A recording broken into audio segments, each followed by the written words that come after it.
Hello again, today is March 29th, 2019, and this is a market recap for this week. So, of course, as always, please hit the like button and subscribe to this channel. This channel exists because of your support. Stocks are within striking distance from all-time highs, so we should be positioning our portfolios accordingly. Junk bonds confirm this posture for stocks. We'll look at lots of bond funds today, and I think they have had a pretty large run, and I think a pullback is now in order. And in fact, I'll show you my trade in TLT in the 20 plus year treasury bonds. We'll look at gold, and it's currently at strong support levels.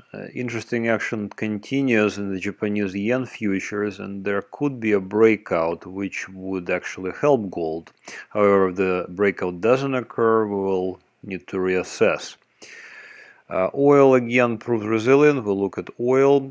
Natural gas is possibly headed for another low, and we'll finish off with a crypto review. So let's look at S&P 500 futures. On TradingView, it's ES1 exclamation point. Throughout the presentation, I will be using my own indicators, and I'm referring to this green, this blue, the red, and the yellow lines. And they are available for TradingView currently, and you can find out more about them at MasterChartsTrading.com. So the way I use my own indicators is if I see a close above the blue line, I simply start buying, and vice versa for stocks. I don't really try to short stocks currently, but if you're trading Forex, then you can start selling under the red line, and we'll actually get to Forex, and I'll show you an example. So for stocks, we're approaching highs. The highs are not that far off. There are the highs right there. They're just like right there. So this is not a big move for stocks. I mean, especially a tremendous move that we experienced of the December lows. Breakout here in February of this year, actually in late January of this year, 2019. And I think we're approaching, obviously we're approaching fresh highs, and I think we can easily break to fresh highs.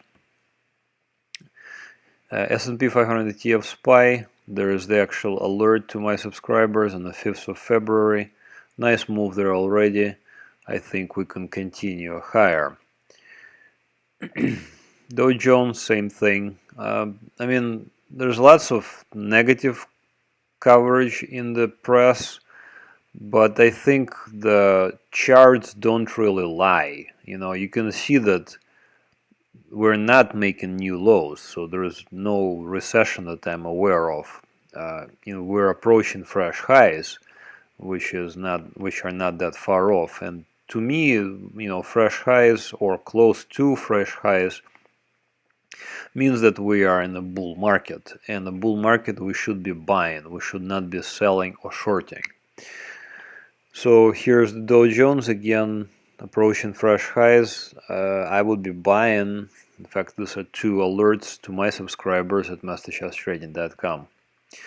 QQQ had a very nice run. The latest alert to my subscribers was here on the 13th of February.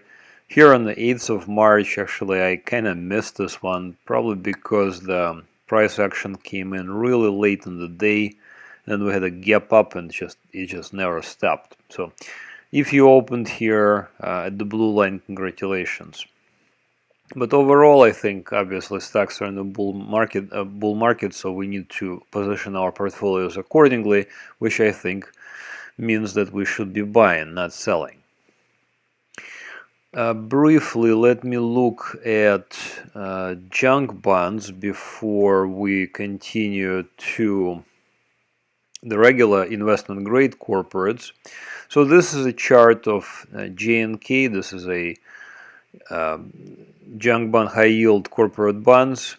So here I wanted to point out a breakout that occurred on the 30th of January of this year. Now, junk bonds and stocks, S&P 500 correlate very highly to one another. In other words, they move in lockstep. So if the stocks are moving higher, junk bonds should be moving higher as well. And we had another low here in December, and then since then we just had a big run, and you can see a very similar pattern to S&P. Let me just show you what I mean. Here's S&P 500. The breakout occurred on 31st of January, while the low occurred on 26th of December.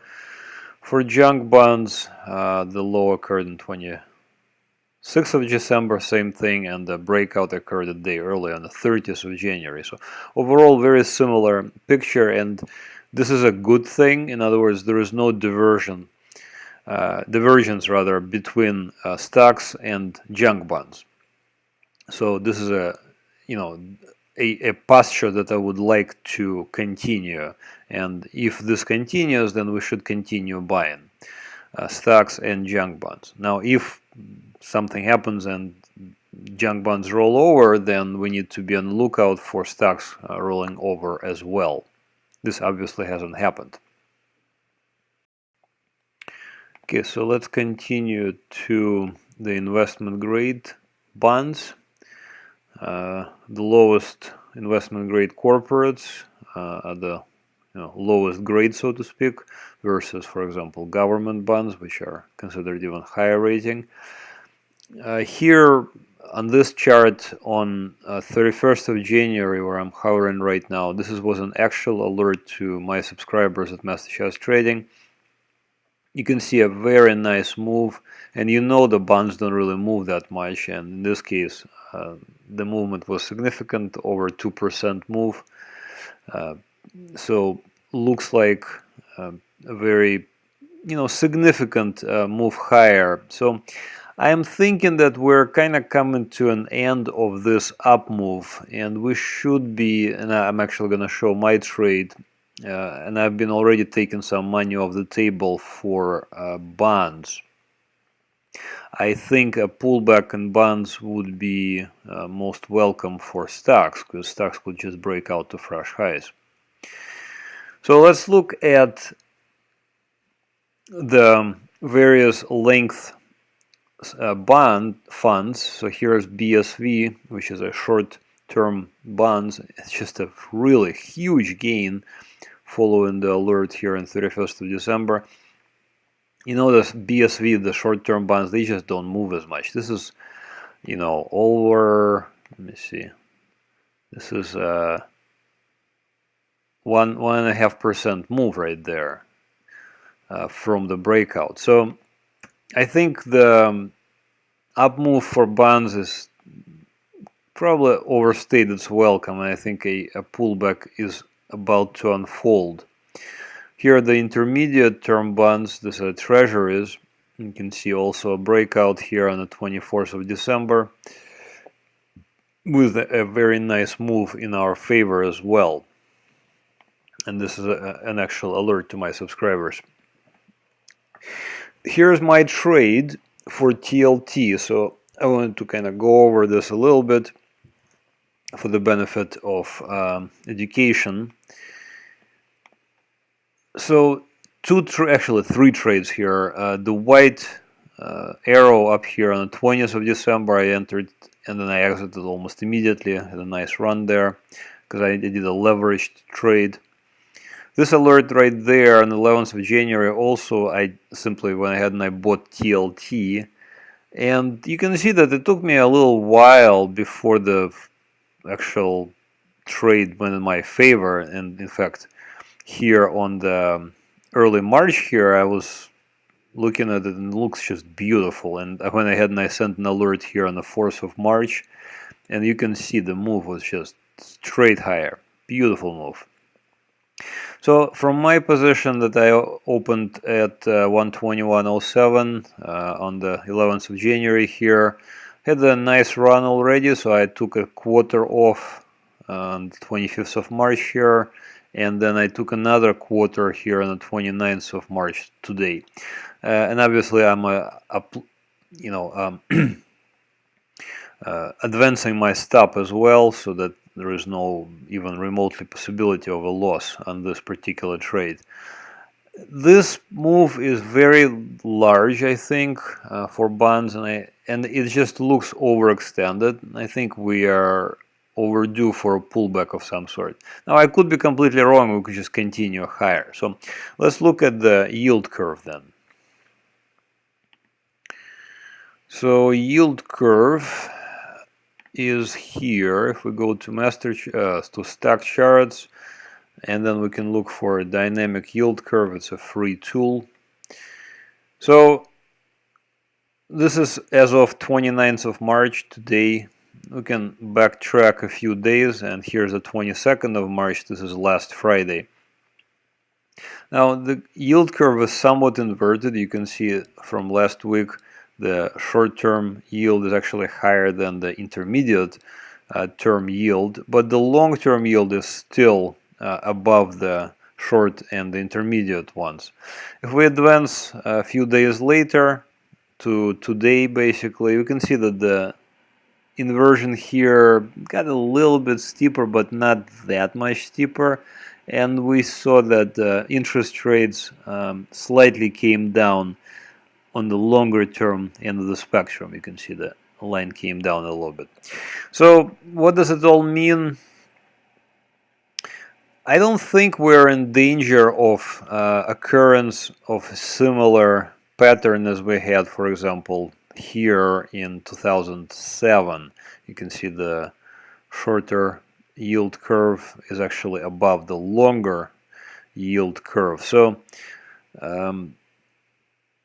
yeah, let's just wait with any judgment and see if this will actually transpire into something that is worrisome. For now, it's a little bit worrisome, but it's not horribly worrisome. And I think coupled with the fact that the bonds are almost sure they're going to pull back, then this yield curve most likely will right itself. For now, I'm keeping a bullish bias for stocks and a bullish bias for bonds, but a pullback for bonds is quite likely. So let's look at Forex action, and here is DXY, dollar currency index, and you can see this just choppy up and down, choppy up and down. So latest swing was up. I wonder if we're about to get another swing down. Just really not really going anywhere, and very indecisive. And also with the way gold has been behaving, I am kind of reluctant to be trading Forex at all. But if we must trade Forex, then here's a couple of interesting ideas in my opinion. Here's gold futures. You can trade it also on Forex if you're outside the United States, but gold futures kind of tell an interesting story. You can see a couple of alerts, one on January 3rd, another one right there on 8th of March. Overall, both trades were successful because you know that this is a leveraged trade, and even this slight move, I mean, this is a significant move. This is about 2 average true range moves. And so this is about 2%, 27 points, and you can see this indicator here, ATR, average true range, and it's about $12 right now. So you can see that if we opened here on the 8th of March and alert was sent, we moved actually more than 2 average true ranges. We almost moved 3. So you had plenty of opportunity to make money there. Now, this pullback over the last 3 days, and then today we saw action. We tried to rally above the blue line, but we failed. So for now, I would keep this is still a bullish chart in my opinion, but I will just wait and see where this is going to unfold. It's possible that we're going to continue lower. I mean, if this is indeed, maybe this is like a head and shoulders. Maybe this is a left shoulder, the head, and then this is the right shoulder. If this is indeed the head and shoulder, and we see a breakdown below the neckline, so that could be, 5% move to the downside, and that would put us squarely into bearish territory. below the red line. Has this happened? It did not, so we need to keep an open mind. And my open mind is I want to keep a bullish outlook for now on gold. For XAU USD, the picture is slightly different. You can see that the indicators are curving down slightly here. This is actually kind of a good thing in my opinion, because it would keep the price action in the bullish territory for longer. Some interesting price action again in Japanese yen futures. I showed this chart a few days ago. I thought the initial breakout occurred here in January 3rd. Clearly I was wrong. Now I see these indicators are coming down. This is very good in my opinion. Only if price can come up a little bit more and close above the blue line, I think we can easily see a breakout further in the Japanese yen. So that would mean that you can also use the JPY, for example. We can short this currency pair, but I want to see first a breakout for the Japanese yen, which actually hasn't yet occurred.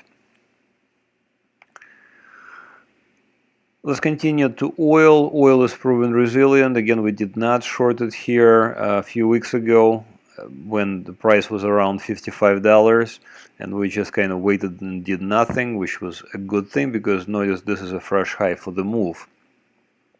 Can oil break higher and break out and continue higher? Absolutely. That's why we are traders. We're not really investors. We continue keeping an open mind, and if we see a breakout, in this case above 63 or 64 or so, then we'll start buying. Vice versa, if we see a breakdown below 55, then we'll continue selling. Here's natural gas. Really, I think it's coming towards the fresh lows, so I think we could easily break the fresh lows and continue lower. This is a bearish security. You can see a couple of successful trades, successful alerts sent to subscribers at MasterChartsTrading.com. So for now, I'm keeping a bearish bias on natural gas. And let's finish off with Litecoin. For some reason, Litecoin is the only one that's actually been moving. Bitcoin, BTC USD is just kind of doing nothing there. LTC USD, on the other hand, is really close to this breakout level, which is just above, right there, at $65. And I think if we can break out above 65 easily, we can go to like 79 maybe even, or further. Don't know exactly why, don't really care. This is technical trading, and we should just go with the technicals, I think. Because on balance, fundamentals, they usually cost me money if I try to overthink and try to double guess my trades. Anyways, head over to MasterChartsTrading.com. That's MasterChartsTrading.com. Click on alerts and indicators and sign up for one of the access plans. Of course, you can get sign up for free access. You get lots of various videos that I've been recording over the many years that I've been doing this blog. If you want just alerts and indicators, then sign up for this trial, rather sign up for this $24.95 per month, or you can actually get a better price with a yearly subscription. If you want just the indicators, the ones that I've been showing, this red, the green, blue, red, and yellow lines, then just sign up for price action indicators. And of course, if you want everything, then you get a full package deal with my newsletter and the indicators, and I think the deal is awesome at $29.16 per month, billed annually. We are most likely going to be raising the prices, so do hurry up before the prices go up. Okay, that's it for this week's recap. If you have any questions, please send them in, and thanks for watching. Have another great trading week. Bye-bye.